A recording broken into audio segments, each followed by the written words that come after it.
breast health tu is very important for women.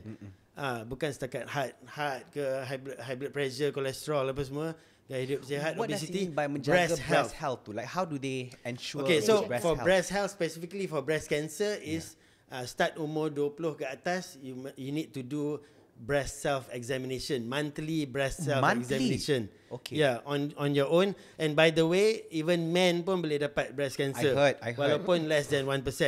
But anyway, so start umur 20 ke atas, monthly breast self examination. Macam mana nak buat tu? If you don't know, Google, you know, Yeah.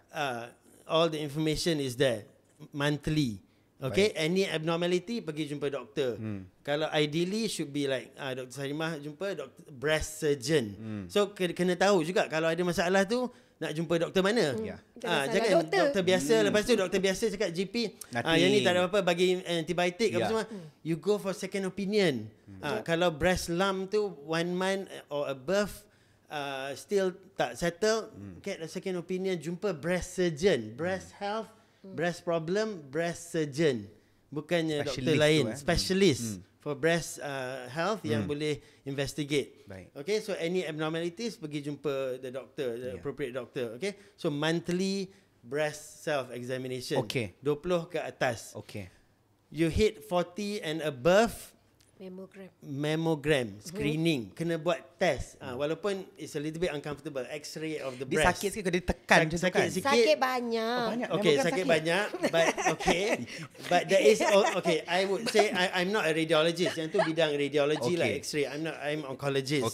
Tapi siapa yang tak nak apa semua, we have alternative, ultrasound, breast ultrasound, lebih kurang juga. Walaupun for population punya screening tu mammogram lah, sebab ultrasound tu macam nak kena guna gel and all that, you know. So for population breast cancer screening, which unfortunately Malaysia tak ada, you have in developed countries apa semua, which makes a difference. You can detect early with breast mammogram.